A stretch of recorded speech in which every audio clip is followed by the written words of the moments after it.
नमस्कार शेतकरी मंडळींनो, आजच्या या व्हिडिओमध्ये ई-पीक पाहणी कसे करायची समजून सांगणार आहे मी।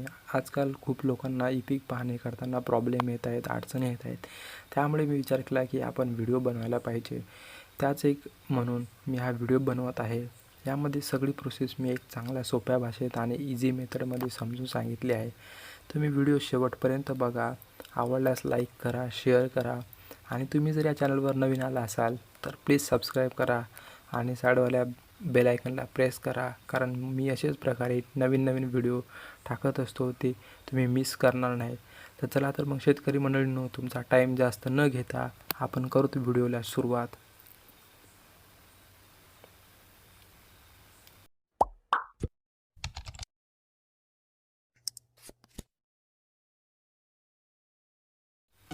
तर आपल्याला सगळ्यात पहिले प्ले स्टोरवर जायचे आहे।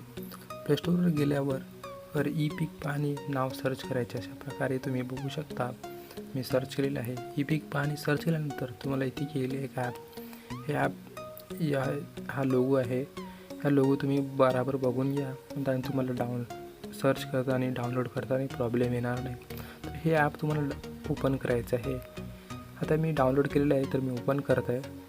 ओपन केल्यानंतर तुम्हाला अशा प्रकारे एक पेज ओपन होईल आणि तुम्हाला मग पुढे करायचं आहे। आता हा पेज आला, खातेदाराची निवड 4 अंकी संकेत आहे। तुम्ही पहिले जर खातेदार निवड केली नसेल तर तुम्हाला नवीन खातेदाराची नोंदणी करा असा ऑप्शन दिसेल। इथे तुम्हाला जिल्हा सिलेक्ट करायचा आहे। जो तुमचा जिल्हा असेल तो तुम्ही सिलेक्ट करा आणि सिलेक्ट केल्यानंतर तालुका जो आहे तुमचा, अशा प्रकारे मी सिलेक्ट करायला, तशाच प्रकारे तुम्हाला सिलेक्ट करायचं आहे। ज्यात काही थोडं अडचण येणार नाही तुम्हाला।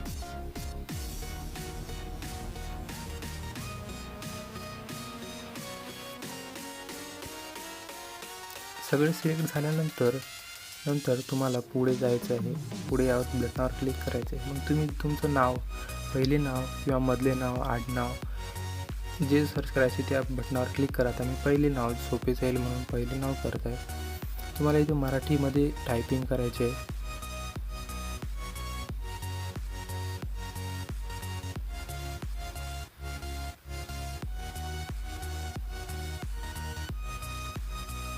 मग शोधावर क्लिक करा तुमचं। मग अशा प्रकारे तुम्हाला आता इथे नाव आलं। मग खातेदाराची निवड करायची।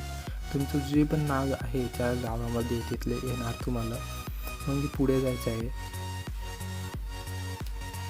तुम्हाला खातेदाराची निवड येईल। खाते क्रमांक जो असेल तो तुमचा जो असेल तो त्याच्यावर येईल नंबर, आणि मग तुम्हाला एक OTP जाईल। तुम्हाला नंबर टाकायचा असतो तो।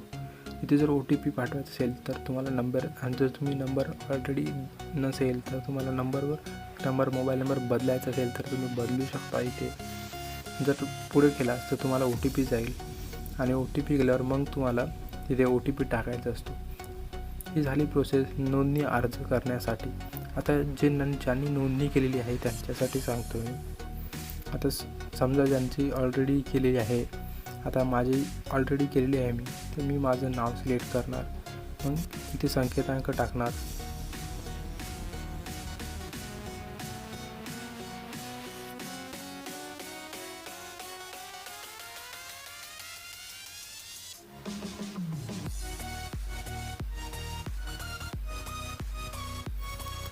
संकेतांक टाकल्यानंतर तुम्हाला पुढे जायचं आहे। आता बघा, सगळे माहिती भरल्यानंतर तुम्हाला अशा प्रकारे पेज ओपन होईल। पेज ओपन झाला की मग तुम्हाला सगळ्यात पहिले परिचय क्लिक करायचा आहे। परिचयवर तुमचं जेव्हा तुम्ही नाव टाकता, नंबर टाकता, त्यावेळेसच तुमचं इथे संपूर्ण नाव येते, मोबाईल नंबर पण येतो। तुम्हाला फक्त इथे सिलेक्ट करायचं स्त्री पुरुष, ते स्त्री पुरुष सिलेक्ट करायचं आहे आणि नंतर सबमिट बटनावर क्लिक करायचं। सबमिट होईल, मग नंतर होम पेजवर यायचे पुन्हा एकदा, आणि मग पिकाची माहिती नोंदवर क्लिक करा। पहिल्या सुरूला मग खाते क्रमांक निवडायचा। अशा प्रकारे जो तुमचं नाव येईल मग नंतर खाते क्रमांक निवडायचा जो असेल तो। तुम्हाला मग गट क्रमांक निवडायचा जो तुमचा आहे। पहिल्या सुरूला आपण पहिल्याच घेऊ। मग तुम्हाला असे जमिनीचे क्षेत्र दाखवेल। हंगाम निवडायचा आहे जो खरीप आहे। पिकाचा वर्ग, तर पिकाचा वर्ग तुम्ही सिलेक्ट करताना पहिली गोष्ट एक लक्षात घ्या, एक पीक टाकलात तर तुम्हाला एकच पीक टाकता येईल। बहुपीक टाकलात तर बहुपीक म्हणजे 3-4 पिके एकदाच टाकता येतील, 3 आपल्याला जास्तीत जास्त. तर मग तुम्ही बहुपीक निवडा जेणेकरून तुम्हाला 3 पिके टाकता येतील. आता मुख्य पीक टाकायचे जसे की सोयाबीन, समजा सोयाबीन इथे टाकायचं, टाईप करायचे, सोयाबीनवर क्लिक करायचे. जसे येथे क्षेत्र टाका 0. ते एक क्षेत्र जास्त न असू नये मुख्य. मग दुय्यम पीकमध्ये टाकायचे तुम्हाला हे क्षेत्र. मग जलसिंचन हे क्षेत्र आपोआप सिलेक्ट होईल. इथे सुद्धा तुम्हाला दुय्यम पीकमध्ये निवडायचं आहे, दुसरं काहीतरी निवडा जे असेल ते तुम्हाला टाकायचं असेल ते. नंतर मग तुम्हाला जलसिंचनाचे साधन जे आहे, तुमचं बोर आहे, विहीर आहे, तलाव आहे किंवा अजलसिंचित आहे. मग जेव्हा लागवडीचा दिनांक, तुम्ही जेव्हा लागवड केली आहे तेव्हाच, तुम्ही सप्टेंबरमध्ये केली, जूनमध्ये केली का कशामध्ये केली ते टाकायचं आहे. आणि मग तुम्हाला इथे फोटोवर क्लिक करायचं आहे. फोटोवर क्लिक केले त्यांनी म्हणतात की तुमचं लोकेशन चालू करतात आणि अशा प्रकारे केले म्हणजे तुम्ही तिथे जागेवर असणं आवश्यक आहे. त्यामुळे मग जेव्हा फोटो बराबर येईल तेव्हा तुम्हाला सबमिट बटनावर क्लिक करायचं आहे. आता हे झाले एका गटामधली आपली पीक पाहणी झाली. तर मला नंतर अजून वापस यायचे होम पेजवर. होम बटन दाबल्यानंतर तुम्हाला अजून एक बार पिकाची माहिती नोंदवायची. खाते क्रमांक तोच राहणार. गट क्रमांक आता आपण 499 केली होती, आता आपण 512 करायची. आणि ही सारखीच पद्धत जी मी पहिल्या बारला सांगली तीच पद्धत फॉलो करायची आपल्याला.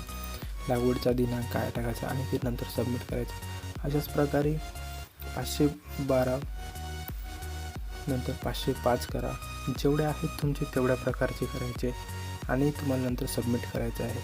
ही झाली शेतकरी मित्रांनो आपली सोपी पद्धत.